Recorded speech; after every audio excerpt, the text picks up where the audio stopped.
So, those of you who have your Chumash with you, it's chapter, of course, the book of Exodus, chapter 18, and let's do verse 2, chapter 18, verse 2, and the Torah says, "Vayikach Yisro Chosei Moshe," and Yisro, who was the father-in-law of Moshe, he took as Zipporah Eshes Moshe. He took Zipporah, who was the wife of Moshe, after he sent her away. What is that? What's that talking about? Yisro takes Moshe's wife to meet him in the desert after he sent her away. When did he send her away? Moshe sends away his wife back to Yisro. When did that happen?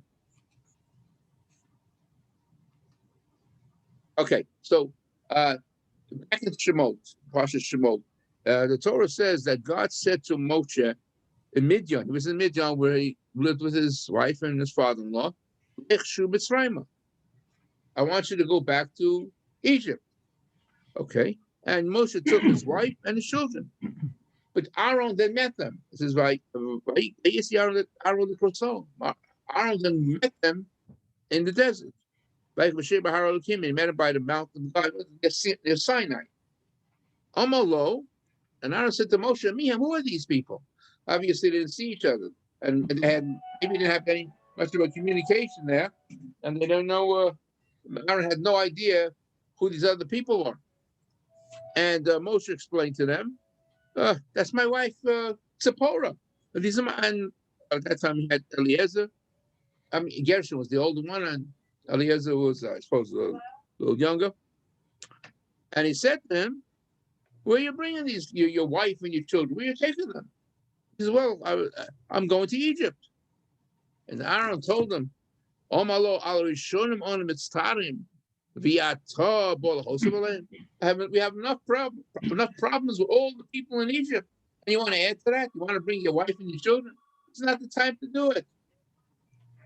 Okay, so Yisro, I'm sorry, the Aaron or Moshe went ahead and sent Zipporah and the children back home. So that's what it means over here in verse 2, that Yisro, Moshe's father-in-law, brought Zipporah, Moshe's wife, after he sent her away. That's what happened. He sent her away when Aaron said, "It's not good for you, for your wife and your children to come back to Egypt." Okay.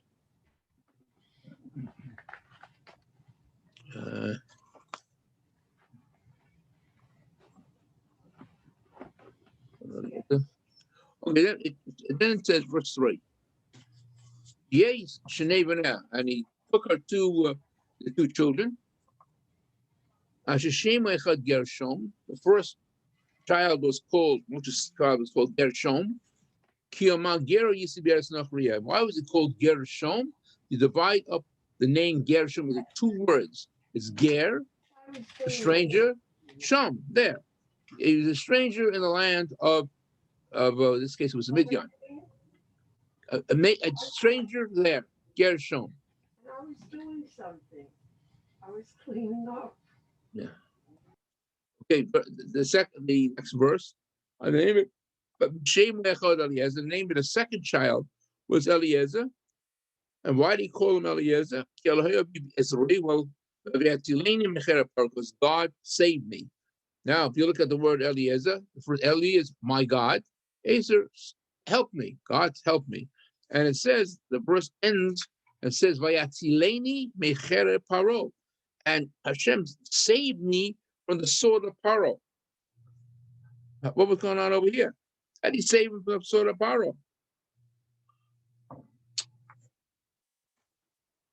You have a case like that we find that Moshe is saved from the sword of Paro? When did that happen? Okay, so so it says, Jerusalem Talmud says the following. Rabbi Elazar said, if you recall, Moshe Rabbeinu killed that Egyptian, and one of our own Jews, one of the Dasan and Abiram, these were notorious Jews who always snitched on their fellow man. So they snitched to Paro, And they told Paro, Moshe killed one of the Egyptian officers. Oh, so Paro was able to get Moshe. And he sentenced him to death, and he would go ahead and behead him. But a lot of miracles happened. That the sword slipped off from the neck of Moshe. Al Savroshel Kisantiro Horogo. And it went on there, instead of removing or beheading Moshe, somehow the sword slipped and it beheaded the executioner. Okay. And this is what Moshe meant. And God saved me from the sword of Paro. I was saved, but that executioner who wanted to kill me, he was killed. So that's why he named his son Eliezer, because God saved me from the hand of Paro. Okay, and then Moshe was able to escape Egypt, and he went to the house of Israel. Okay.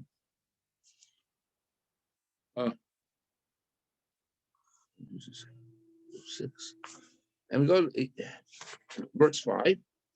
Vayavo Yisro, and Yisro came, Moshe, the father-in-law of Moshe, Vanov and his sons and his wife, El Moshe, to Moshe, Elamidbar Shehu Chonesh Shem Halakim, to the desert, where the was really at the mountain of God. Originally, remember, Hashem appeared to him. Okay.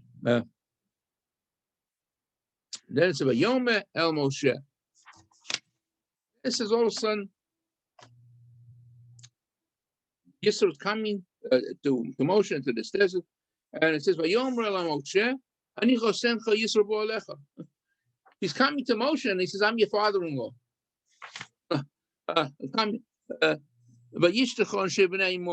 And your wife and your two sons are with her. If he was there, he had to tell him, I'm Yisro, this is your wife, and there's your children. Didn't you know that? So our sages say, when Yisro was coming towards the desert where Moshe and Bnei Yisrael were encamped, he sent a message. Or some say, Rabbi Yeshua said, "V'geres koso lokain." He sent a letter, the messenger before him, and said, I'm Yisro, I'm coming. So he was a distance away. Or Rabbi Lezer Omer, or he sent a messenger telling him. Okay, so we see when it says, I'm your father, Moshe, it wasn't that he was in the camp yet. He sent a message ahead of him, or a letter ahead of him, and saying that I'm coming. Expect my arrival. Okay. Yeah. And of course, the Moshe Rabbeinu goes out and he meets him, and he brings him into the camp of Israel. Now, and a very interesting verse go to 10. Look, after Yisro heard all the great things and the miracles that God performed for the Jews in Egypt, maybe even heard about it, Moshe heard it again, but from Moshe, look what he says. By Yom Yisro, Baruch Hashem. Yisro said, blessed is God, who saved you from the hand of the Egyptians. From the hand of Paro, he saved the people. Now look what the interesting comment that the Gemara says. Oni Mishum Rapipus. It's taught in the name of Rapipus. The Gemara in Sanhedrin denounces Moshe and all the 600,000 people. And they make this comment. Shlo Amru Baruch. They didn't. Baruch Hashem. Achabo Yisro B'yom Baruch Hashem. Isn't it a terrible thing? They denounce. The Gemara denounces Moshe and Israel. Look at that. 600,000 people departed from Egypt. Moshe Rabbeinu, Aaron, the greatest people. They came out of Egypt. They witnessed the great miracles that happened in Egypt, but nobody even said Baruch Hashem. Nobody. Until this fellow Yisro comes and he says, and he was not there in Egypt. He didn't see all these miracles. Just heard about it. So there's one comment that the Gemara makes that criticized Moshe and all the people. Why didn't somebody say that? Because even us, sometimes get some nice capital say, Baruch Hashem, very good. And certainly we're not at the level of Moshe Rabbeinu. But nevertheless, we see Moshe Rabbeinu, all the people never said anything. Rabbi, Yes. in the first line it says, Yitro Kohen Midian, and then Right. it says father-in-law of Moshe, and then it just says Yitro. So why does his title keep changing? We spoke about that in the book of Judges. Sometimes they change the title. Remember when she was called a concubine? Then she was called Nara, a young girl. Then she was called some Isha, she's called a woman. Remember, we spoke about that. Sometimes the Torah does Her that. status changed. Because her status changed. Well, over here, I did see a comment where many times over here it keeps on saying, we're looking at verse 1 and verse 5. It says, Yisro Hossein Moshe.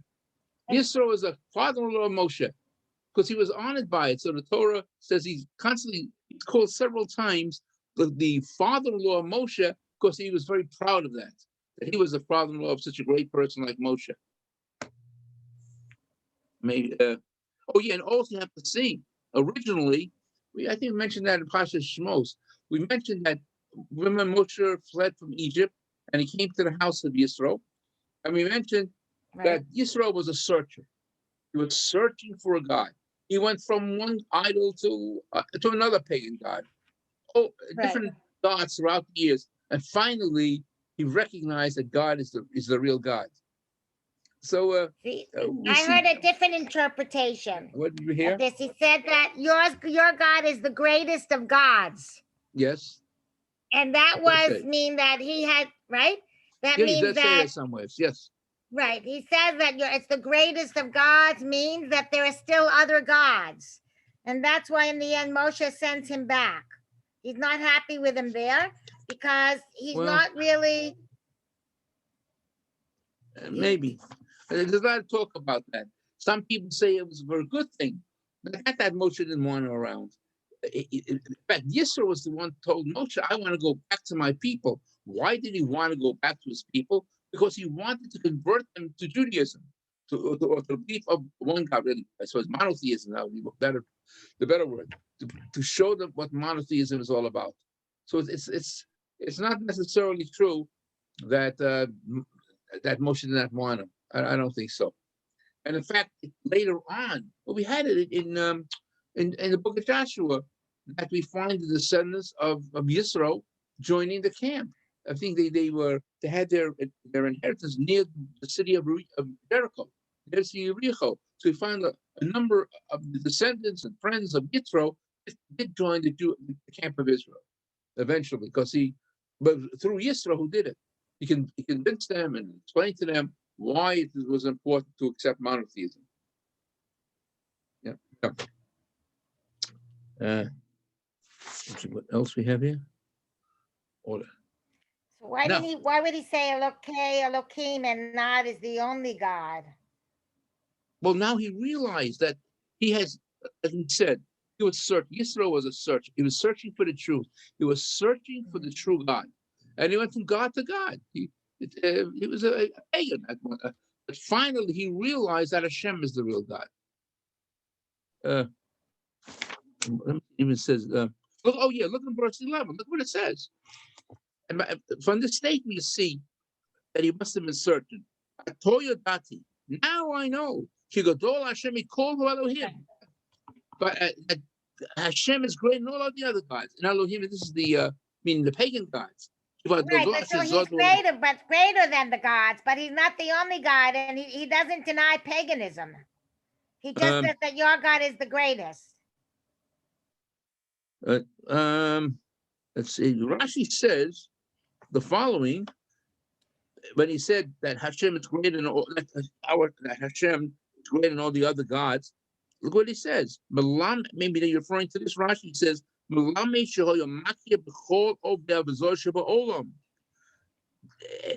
means that Yisro went ahead and recognized other pagan gods that were throughout the world. There wasn't a pagan god that didn't worship, but then he broke away from that, and he accepted upon himself a belief in monotheism. This was a great man. Don't forget, at that time, most people believed in pagan gods. They did not believe in the one God. And so Yisro was searching for the truth, and he went from God to God until he heard all the miracles that God performed for Israel when they departed from Egypt, and now he accepted upon himself monotheism. And then But he doesn't say Hashem is the only God. He said he's the greatest of the gods. He's so. Oh, you mean he's trying to say there are other gods, but not as great as Hashem? I don't know if maybe I could learn it that way too, but it appears from Rashi that yes, he's searching went from God to God, but he realized that Hashem is the only God. That's the way you could understand it too. Unless, maybe others want to interpret it a little differently. Okay, but Rashi does say in the name of the Mechilta that there wasn't a pagan god that Yisro did not worship. He worshipped all of them, and then he realized it was all wrong, and he embraced monotheism. And if you look, let me just see. Yeah, look at verse 12. You'd bet, because now you see the process of conversion. In fact, someone to say that he didn't officially convert until he came to the camp of Moshe. Because look what it says. By verse 12. Look what Yisro's doing. Yisro, the father-in-law of Moshe, took burnt offerings. He offered burnt offerings and peace offerings to God. By Yavo Aaron, because Israel and this was like a Suda. He was making a festival meal for everybody because he had converted and accepted monotheism. That's what they said. Let me just see. Did they accept because go ahead. they accepted monotheism or because he came to visit? No, he accepted monotheism. They say this whole thing of let me just see it. It says, at least that's what some explain it, that he converted. I suppose he had if he didn't have a bris, he had a bris. And then there was like a su'uda, a meal to celebrate his conversion. That's why a lot of people learn it that way. I'm going to see. Because it even says, the language, it says that Aaron came and all the elders of Israel, these little leaders of the Talmid Chachamim, to eat bread with the father of Moshe before God. It wasn't even Lifnei Elohim. So some explain it that he had converted, accepting God as the only God, and now as to celebrate this particular occasion, had a Suda. There was a meal with the Moshe, and that's what's the close relatives. That's the way some explain it. Yeah. Okay. That look, because like anything else, it's open for interpretation. Others might say, well, he accepting God, but he also believes in other gods. But I don't think it really means that, because it's trying to say that he took a commitment to believe in only one God. That's the way you could understand it also. Yeah.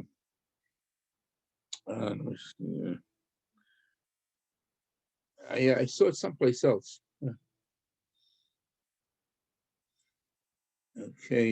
Okay. Now, the next part of the Parshat deals with a advice that Yisro gave to Moshe. What was the advice that he gave him? To delegate power. To do what? To establish what? Huh? Judges. Judges. Right. Delegate judges. That's right. Decision making. Right. This is really at least the beginning of the court system, where, of course, he saw Moshe Rabbeinu, who's originally sitting from morning till night,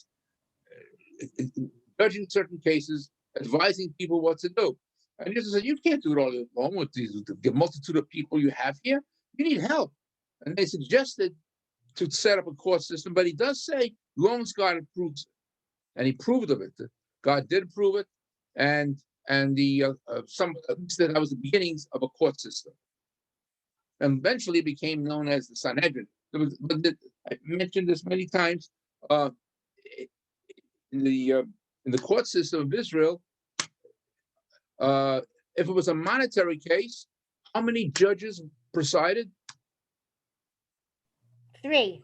Right, 3. And if it was criminal law? 23. 23 judges, because that was a very serious thing. And if for some reason, if the lower courts, criminal law, whatever it was, they couldn't come to a decision, it would go to the Sanhedrin. And how many judges were in the Sanhedrin? 121. No, 71. 71 judges. Oh, 71, right. 71. 71 judges. I don't know if they had at this point in the Torah, there were judges, but they had that type of a system yet. I don't know, but there was some sort of a system of judges and a lower court and a higher court. But I don't know if they had the same amount of judges that eventually they had when the Sanhedrin was established. And we call that in Hebrew, Beit Din HaGadol. Could you the heads? be a Kohen? Excuse me? So yeah. Could you be a Kohen and a judge at the same time? Absolutely. A Kohen could be a judge. Right. That's correct. He couldn't go out of a cemetery, but he could be a judge. Yeah. Okay, so that's the system that they had finally with the Sanhedrin. By the way, it's the Sanhedrin. That word is not Hebrew. We call the High Court Beit Din HaGadol, Supreme Court. But the word Sanhedrin comes from the Greek Synedrium, which means a court. So somehow the Greek language, a lot of the Greek words, I should say, influenced Hebrew. And a lot of the Greek words was being part of the Hebrew language. So for Sanhedrin is a derivative of some Greek word meaning the court system. Yeah. For Sanhedrin, you'll never find in the Torah. Okay, let's go a little further.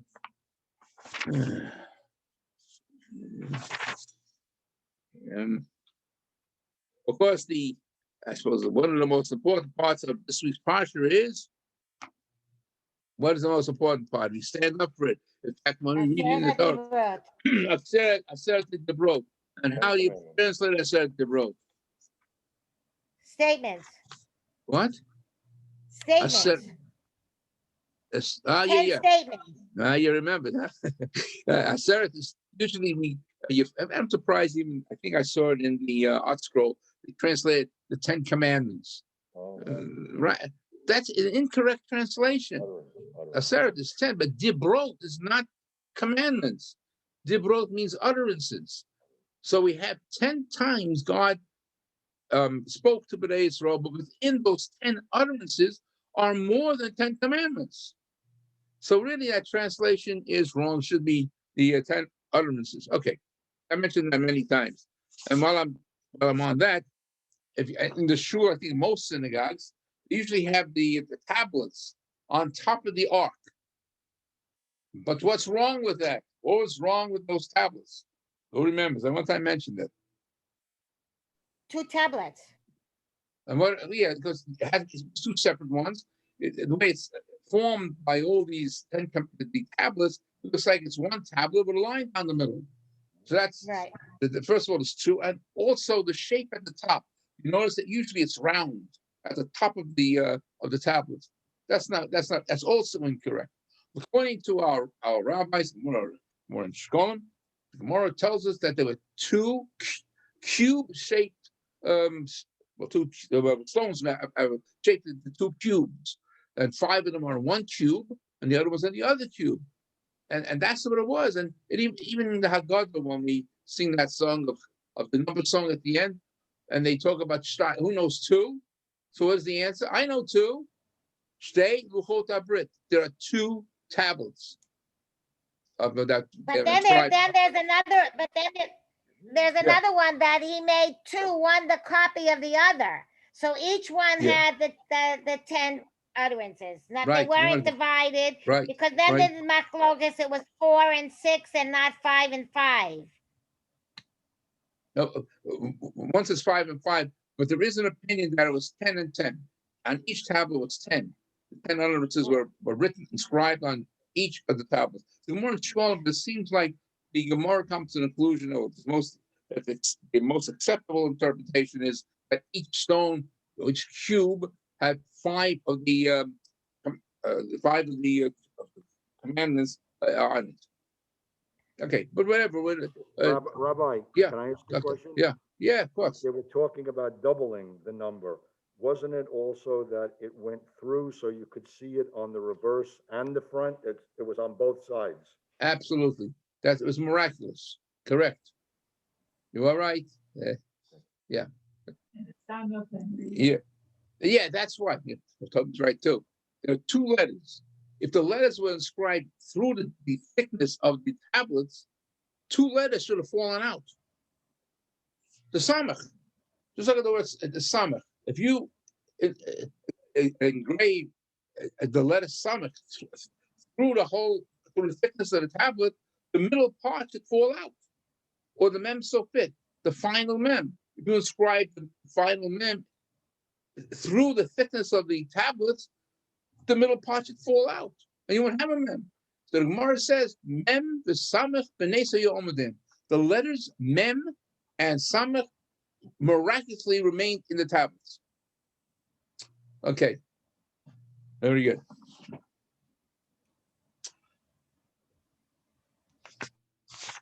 Okay, now let's go into chapter 20, because that's where the 10 commands begin. Okay, is called more, and God spoke all these things, saying, now, Anochi Hashem Elokecha, the first statement was, I am the Lord your God. Sichot brought you forth, Meres Mitzrayim, from the land of Egypt, based Avodim, from the house of bondage. So I ask you, what is the commandment? To me, it looks like a declarative statement. Is there any commandment over here? He says, I am the Lord your God. He told us to get up and go. What? And here, you said what? He told us to get up and go. Leave Mitzrayim. Mm-hmm. So that's so what am I supposed to do? A commandment is that I have to do something. So let's say it means get up and go. Well, he told us to get ready when he took Pesach night. I don't know. Maybe the commandment started in the next sentence. Oh yeah, it's a dispute among our commentators. Mm-hmm. Some say it doesn't explicitly state the commandment, but rather, like I said, it's the declarative statement. But what is the inference? If I'm able to do all that, if I was able to bring you forth from the land of Egypt, you should not have any other I am a God. You seat of my power. So it means to believe in God. Mm-hmm. So that's some interpret it that way, that although it's written as a declarative statement, the inference is that you must believe in God. You saw all my power, therefore, and then you have to believe in me. So that would be the one approach as a mitzvah to believe in God. Others simply say no. It's like a introduction to the forthcoming mitzvahs. That now that you saw my power, you can go ahead and accept my commandments. But also, Rabbi. Yeah. Excuse me. But the Torah doesn't even call them commandments as devarim. I said that, yeah. You're right. It's 10 statements. Or declarations. Those statements are commandments. Just I'm saying the Aseret Sadiru, those 2 words, it's really the 10 utterances. But within them are statements, are commandments. So this begs the question, like in the Shema, it says you should love God. And the question is, how can you command someone to love God? Yeah, and right. In this, how can you command someone to believe in God? Well, it has to come from within. No. So, right. Or you could say, the reason why you believe in me is because you yourself were eyewitnesses to what happened in Egypt. That you departed from Egypt. You saw yourself the 10 plagues. You saw yourself the splitting of the Red Sea. Because you were an eyewitness for that. So if that's true and you saw it, if so facto, you could believe that I'm a God. or accept my mitzvahs, the mitzvahs that are following. It's like an introduction, a preface to all the mitzvahs. At least that's what some say. But others say, well, the inference is that you have to believe in God. So it's up for debate whether it's the inference is that one should believe in God and therefore that's the commandment, or they say no, it's just an introduction. I went ahead and I showed you my power. If so facto, you could accept my mitzvahs. Yeah. Okay. And then Rabbi Yehuda Levi, many others asked, why didn't it say? I think I brought up this question many times. Why didn't it say, "I am the Lord your God who created the world"? Judaism wasn't at the beginning of the world. This is the beginning of Judaism. Okay, but a little better. What's the difference between the Exodus from Egypt and creation of the world? It's a big difference. Hashem chose the Jews for us for leaving Egypt. He didn't take the whole world. He just chose the Jews, and the world he created for humanity. Okay, that's good. Or Yehuda Levi says, that's very good. Yehuda Levi says that, were you there? Was anybody there who witnessed the creation of the world? Nobody, because Adam was created at the end of creation. Since nobody was around to witness the creation, therefore he doesn't say it. But you witnessed the exodus from Egypt. So therefore it starts with that. I am Hashem who brought you forth from Egypt. It doesn't say I'm God who created the world. Because you weren't there. How do you know? Okay.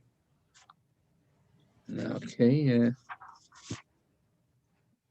But then, yeah, but that's it. Okay, so the Jews were leaving. They were there, but other people saw it also,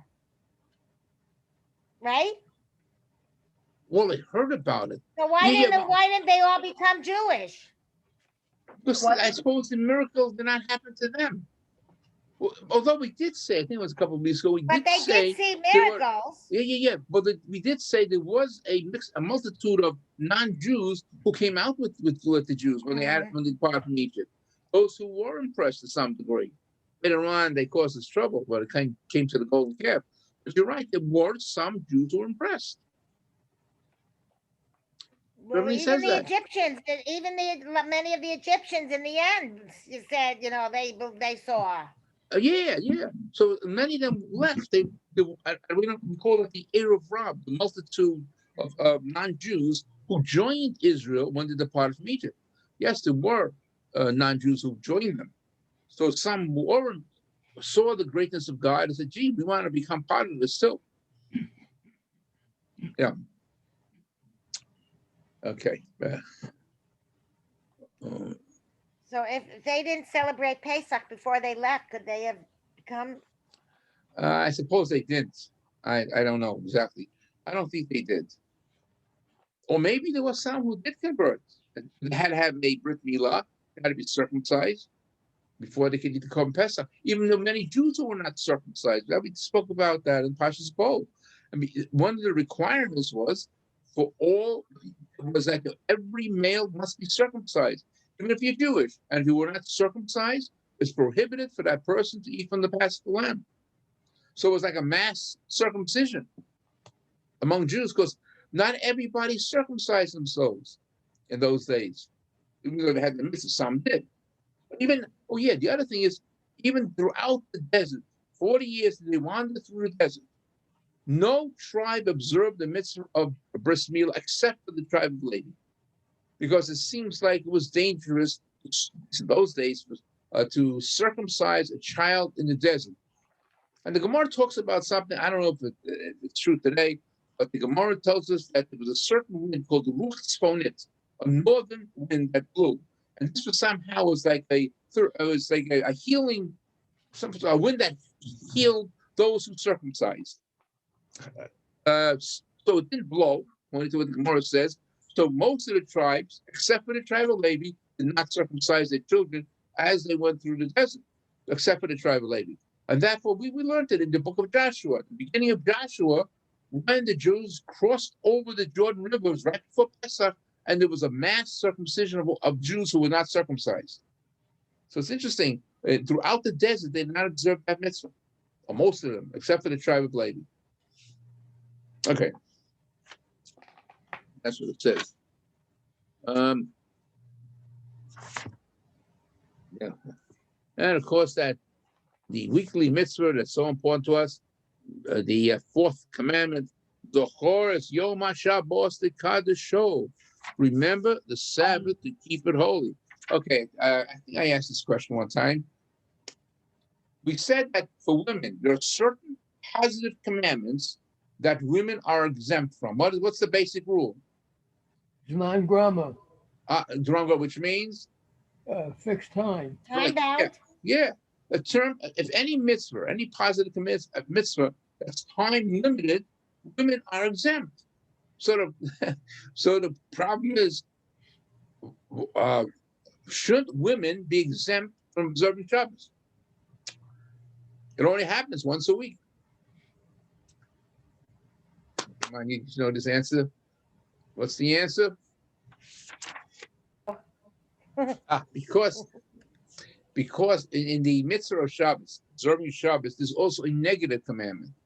Don't do any work and all that. That includes women. So once you are obligated to observe all the negative commandments in the Torah, automatically you have to go ahead and do the mitzvah of observing the Shabbos. So women, everybody is involved in the observing of the Shabbat. And does it say any place that women have to light candles for Shabbat? You know you do? Where did that come from? No. It says it? Torah Shabbat Peh. Torah Shabbat Peh. But it doesn't say that in the Torah. No. You're right. It's the oral tradition, correct? The oral tradition that the women were given the additional mitzvahs, Mrs. Rabbanan, to go ahead and light candles, usher in the Shabbat, because usually women, they prepare for Shabbat, so they're granted this extra mitzvah of kindling the lights for Shabbat. Yeah.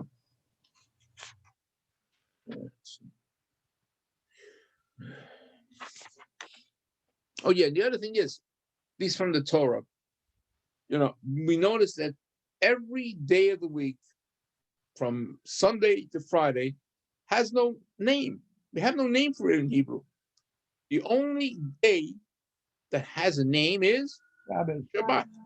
Yeah, because we always think about the coming Shabbat. So when we do, even when we have the Psalm of the day, let's say it's Sunday, we say Yom Rishon Shabbat. This is the first day of the week from Shabbat, and the second day also. So it's really a numbered day, but it's related to the seventh day, Yom Sheni Shabbat, second day of since Shabbat, and so on. So Shabbat is the only name of a day that's we see clearly in the Torah. All the other days, from Monday to Friday, from Sunday to Friday, I should say, have no Hebrew name. It's called the first day, the second day, and so on.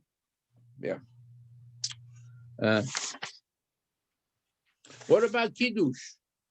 Saying Kiddush on Shabbat. To make Kiddush, is that a mitzvah from the Torah, or is it a rabbinical decree? Well, it says Zochor es Yom HaShabbos. Right. Oh, to remember by making Kiddush. No, They even though didn't it's make a good Kiddush point. in the desert. It said Zohar. Yeah. It's a good point. It says Zohar Yom HaShabbat L'Kadosho. Remember the Sabbath to keep it holy. But the understanding of that is where the Rabbi said a verbal proclamation is good enough, and let's just assume you have no wine, you have no grape juice, nothing you use to make Kiddush. If you daven Mariv, and in the Shemona Esrei it talks about the observance of Shabbat, and even the one paragraph that concludes with a bracha, Baruch to Hashem, Mikadesh HaShabbos, blessed is God who sanctified the Sabbath. That's good enough. For the Torah, just a verbal proclamation will fulfill the mitzvah of sanctifying the day. Later on, the rabbi said, listen, you should have wine. Use wine to make kiddush. Or if you don't have wine, use the bread to challah. But that was later on. From the Torah, you could go, just a verbal proclamation suffices.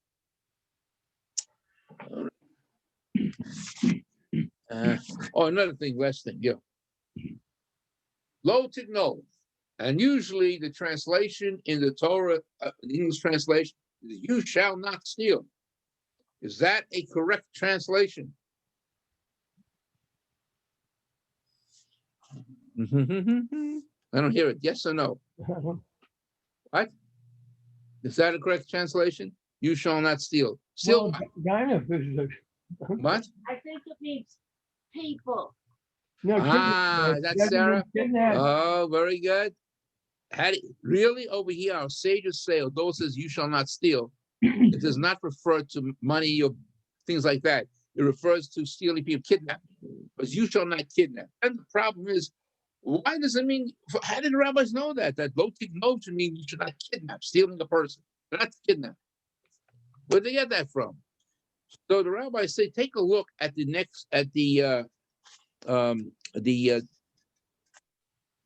that is stated by it. It says, there's lo tirsach, do not murder, lo tinaf, do not commit adultery, and it says do not steal. Now, what is the punishment for a person who murders? Let's assume there's all these witnesses and everything. Definitely this person murdered somebody. What is his punishment? Death, right? What is the punishment again if you have witnesses and so on? You have all that. Of course, the court has to decide it for a person who did adultery. Stoning. Also death. Also death. So if already these two have a penalty of death if transgressed, lo tigno, which is juxtaposed to it, should be do not steal something that will cause a death penalty. Stealing money or stealing something, being dishonest in business activities, that will not get a death penalty. You might have to pay up what you stole, but it's not a death penalty. The only mitzvah in the Torah that if you would steal something is kidnapping. If somebody kidnaps somebody's witnesses to it and so on, that could entail a death penalty. So really over here, rabbis tell us, lo tigno, do not steal means kidnapping. Later on, in Parshat Kedoshim, it says, lo tignovu, do not steal. There, the rabbis said that means money or business, you're dishonest in business and so on. But in the Aseret Divrot, in the 10 utterances, it means do not kidnap. Rabbi, yeah, I'm here. Yes. in the desert, okay, Hashem provided them manna so they could celebrate Shabbos. They wouldn't work for 2 days, right? If he wanted them to have wine, he could have provided them wine for Kiddush. Well, I suppose he provided them food. The only thing I can say about that is they had manna. Right. And manna can be tasted like anything they want, with a solid food or a liquid. So even if they want to have a taste of wine on Shabbat, the manna would go ahead and be fine. Okay, but if it was separate like that, he could have provided them. Look, manna could taste like anything. We were told it tastes like anything if they so desired. Well, anyway, in the desert, they made kiddush, but remember, maybe originally it was only kiddush meant a verbal proclamation, and then you had the 2 portions of man that referred to the bread. So you had 2 portions of challah today. That reminds us of that. And again, the manna could taste like anything you want. Or it tastes like a filter fish, or it tastes like a filter fish. Whatever you want, whatever they ate in those days. Okay. So the man represented the 2 bread, the 2 chalot, but if he wanted them to make kiddush and wine, he would have given them wine. Yeah, I suppose so. But I'm saying, if for some reason they wanted a taste of wine, the manna could taste like wine then. Okay. But again, it was the concept of making kiddush over wine at that point in history. They didn't do it. At least not at that point. Later on. And the same thing went to Havdalah. I want you to know that one time, the more reads it down, the people were very poor, afford wine. So the rabbi said, okay, you could go ahead and just say the bracha, make a verbal proclamation separating the Sabbath from the weekdays. That sufficed. However, when the Jewish community became wealthier, they were able to afford wine, then they instituted again wine at the Havdalah and say by Kiddush. But you see, sometimes the communities were very poor; they couldn't even afford wine. Yeah. Okay. So have a Shabbat Shalom Shabbos. and have a good Shabbos and make sure you make Kiddush on wine. Great. Greg. Shabbat Shalom, Rabbi. Thank Shabbat you. Shalom. Take care, everyone. Shabbat Shalom.